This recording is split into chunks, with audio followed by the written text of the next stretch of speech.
Meskipun mereka telah hadir selama sebulan lebih di hampir semua terdampak bencana, membantu masyarakat tanpa banyak bicara.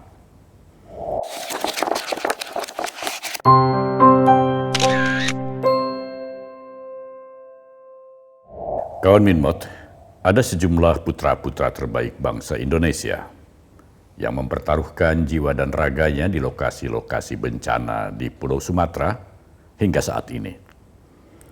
Mereka membantu saudara-saudaranya yang sedang ditimpa musibah dengan kondisi yang bahkan lebih buruk dari masyarakat korban bencana. Kondisi yang mereka alami sangat jarang diekspos media, meskipun mereka telah hadir selama sebulan lebih di hampir semua terdampak bencana, membantu masyarakat tanpa banyak bicara.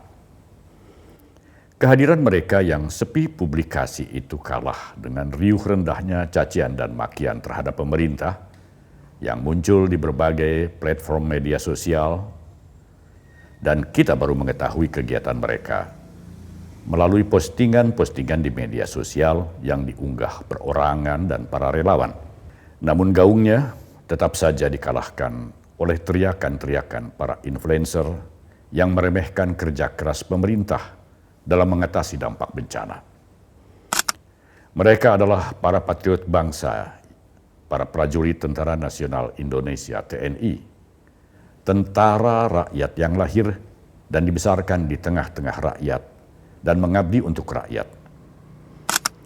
Ketika mereka bergerak memulihkan keamanan dan ketertiban akibat berbagai aksi kerusuhan pada bulan Agustus lalu, banyak orang berteriak agar TNI ditarik kembali ke barak dan tidak ikut campur dalam urusan masyarakat sipil.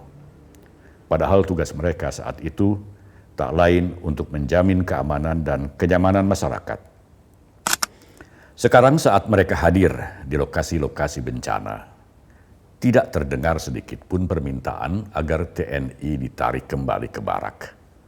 Padahal yang mereka lakukan saat ini tak jauh berbeda dengan apa yang mereka lakukan pada saat memulihkan keamanan dan ketertiban.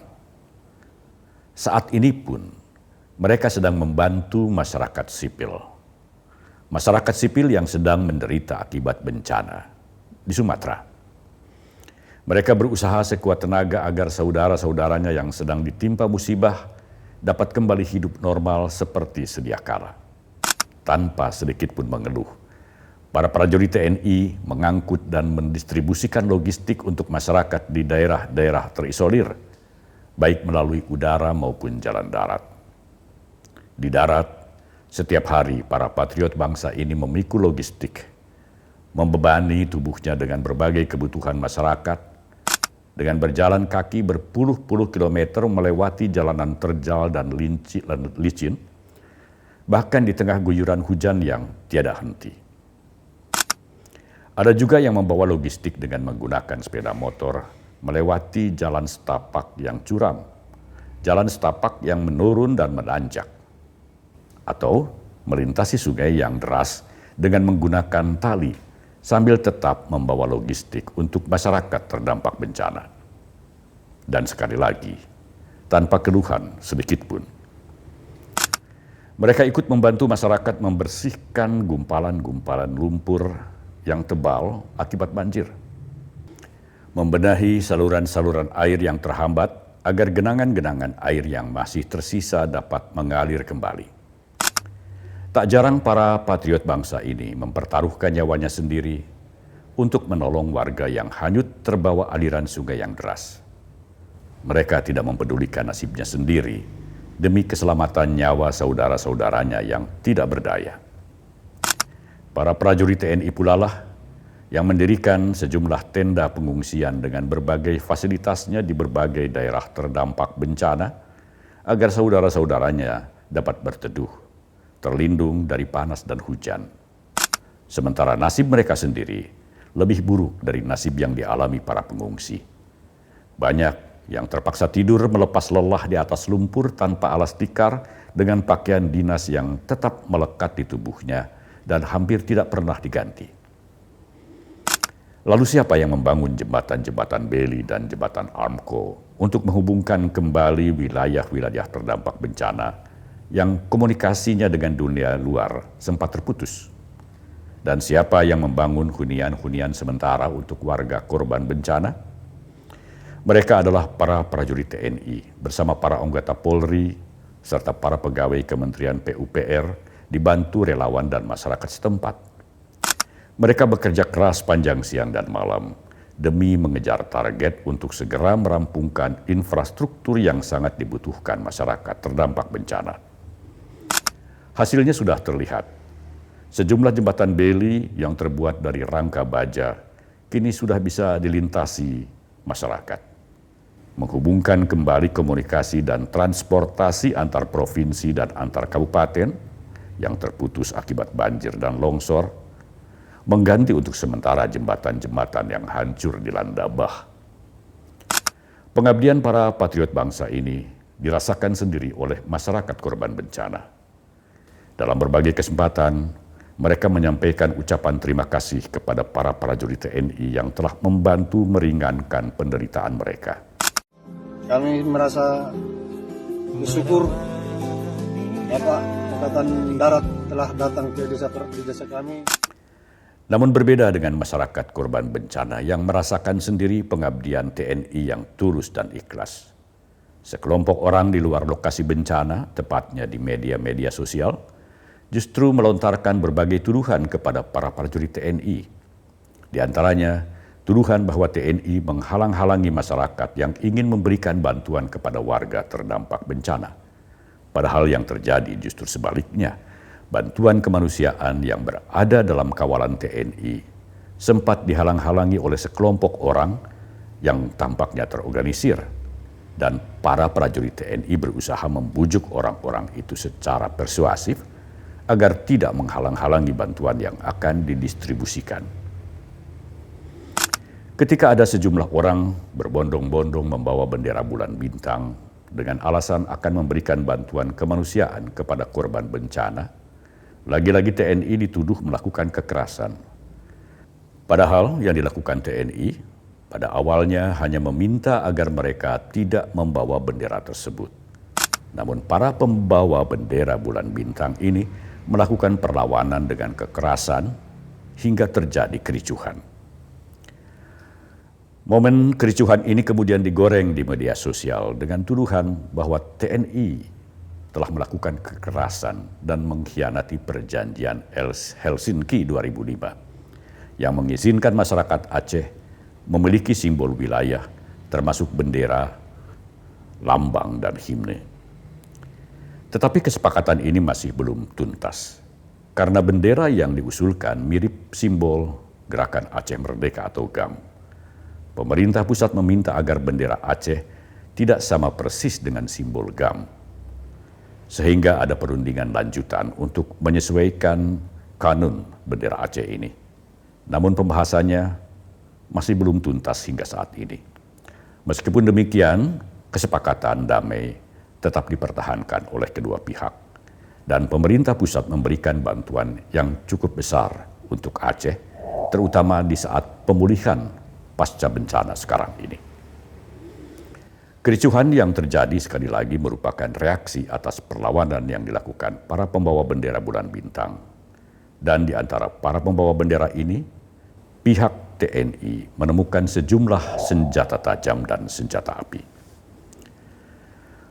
Para prajurit TNI, para patriot bangsa ini, sudah sering diadu domba oleh pihak-pihak tertentu sejak zaman revolusi kemerdekaan RI hingga sekarang.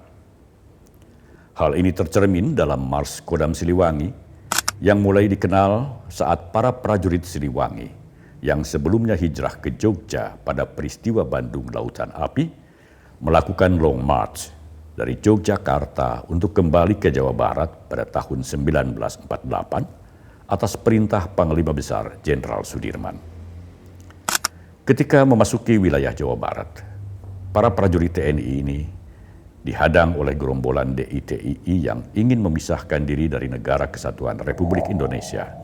Sehingga saat itu, TNI harus menghadapi dua musuh sekaligus, yakni tentara Belanda dan DITII. Di dalam Mars Siliwangi, tergambar bahwa nasib tentara sering diosol-osol dan diadu-adu. Tetapi kemudian disebutkan bahwa para patriot bangsa ini rela diadu-adu asal untuk negeri kita. Lagu Mars Siliwangi ini pernah dinyanyikan oleh Presiden Prabowo Subianto yang saat itu masih menjabat Menteri Pertahanan pada tahun 2024. Lagu itu dinyanyikan Prabowo untuk menghibur Solihin Gautama Prawira Negara atau Solihin GP yang sedang dirawat di rumah sakit. Solihin GP adalah tokoh Kodam Siliwangi yang pernah menjabat Gubernur Jawa Barat. Momen ini diunggah oleh akun TikTok DKD 08. Momen Prabowo menjenguk mantan Gubernur Jawa Barat dan nyanyikan Mars Siliwangi. Beginilah nasibnya sordadu, diosol-osol dan diadu-adu, tapi biar tidak apa, asal untuk negeri kita, pasukan Siliwangi seetik dimari. Oh beginilah nasibnya sordadu, diosol-osol dan diadu-adu, tapi biar tidak apa, asal untuk negeri kita, pasukan Siliwangi seetik dimari. Terima kasih. Mars Siliwangi yang sangat dikenal oleh Presiden Prabowo Subianto itu hakikatnya mewakili semangat seluruh prajurit TNI di semua penjuru tanah air yang terus mengabdi demi rakyat, bangsa dan negara Indonesia meskipun sering diosol-osol dan diadu-adu.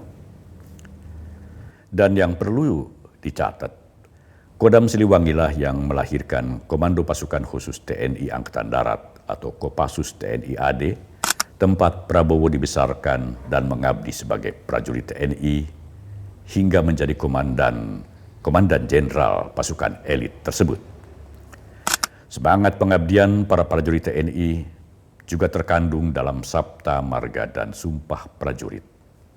Seperti yang dibacakan oleh 3 perwira tinggi TNI dari 3 matra pada hari ulang tahun ke-80 TNI 5 Oktober 2025 di hadapan Panglima Tertinggi Tentara Nasional Indonesia, Jenderal Besar TNI Purnawirawan Prabowo Subianto. Lapor, pengucap Sabta Marga, siap. Laksanakan. Laksanakan. Sabta Marga. 1. Kami warga negara Kesatuan Republik Indonesia yang bersendikan Pancasila. 2. Kami patriot Indonesia, pendukung serta pembela ideologi negara yang bertanggung jawab dan tidak mengenal menyerah. 3. Kami kesatria Indonesia yang bertakwa kepada Tuhan Yang Maha Esa serta membela kejujuran, kebenaran, dan keadilan. 4. Kami, prajurit Tentara Nasional Indonesia, adalah bayangkari negara dan bangsa Indonesia. 5. Kami prajurit Tentara Nasional Indonesia memegang teguh disiplin, patuh dan taat kepada pimpinan, serta menjunjung tinggi sikap dan kehormatan prajurit. 6. Kami prajurit Tentara Nasional Indonesia mengutamakan keperwiraan di dalam melaksanakan tugas, serta senantiasa siap sedia berbakti kepada negara dan bangsa. 7. Kami prajurit Tentara Nasional Indonesia setia dan menepati janji serta sumpah prajurit. Pengucapan Sabta Marga telah dilaksanakan. Laporan selesai. Terima kasih, kembali ke tempat. Kembali ke tempat. Balik kanan. Berang. TNI mengabdi di segala medan, di segala cuaca. Mulai dari medan perang hingga medan bencana Sumatera. tetapi pengorbanan jiwa raganya sering dianggap sepi oleh sebagian masyarakat. Namun mereka tetap sepi ing pamrih rame ing gawe, alias bekerja terus tanpa pamrih, tanpa mengharapkan pujian dan penghargaan. Pernahkah kita mengucapkan terima kasih atas pengabdian para patriot bangsa ini yang selalu berjuang mempertahankan kedaulatan Republik Indonesia serta melindungi seluruh rakyatnya? Jika tidak, ucapan terima kasih itu sudah diwakili oleh Presiden Prabowo Subianto saat berkeliling memeriksa barisan upacara HUT TNI ke-80, 5 Oktober 2025 yang telah lalu.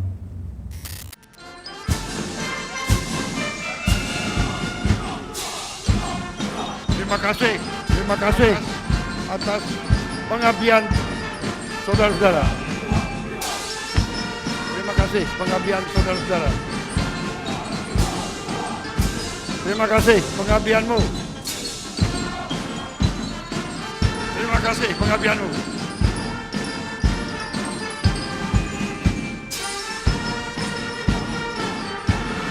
Terima kasih pengabdianmu. Terima kasih pengabdianmu.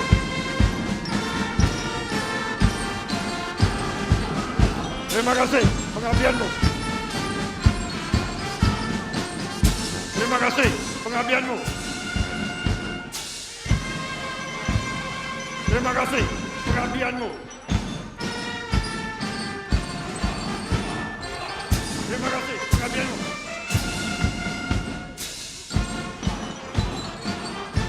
Terima kasih pengabdianmu. Terima kasih pengabdianmu.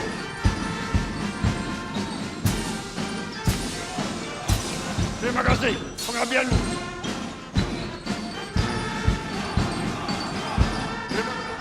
Terima kasih pengabdianmu.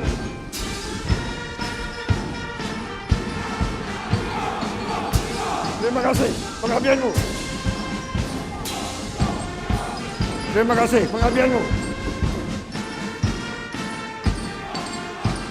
Terima kasih pengabdianmu.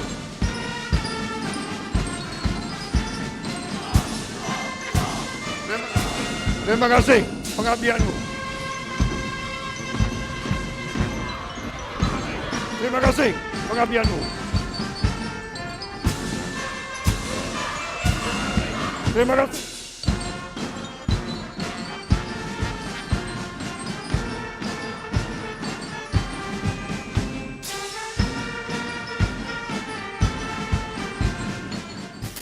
Terima kasih atas pengabdian Anda, Bapak-Bapak TNI.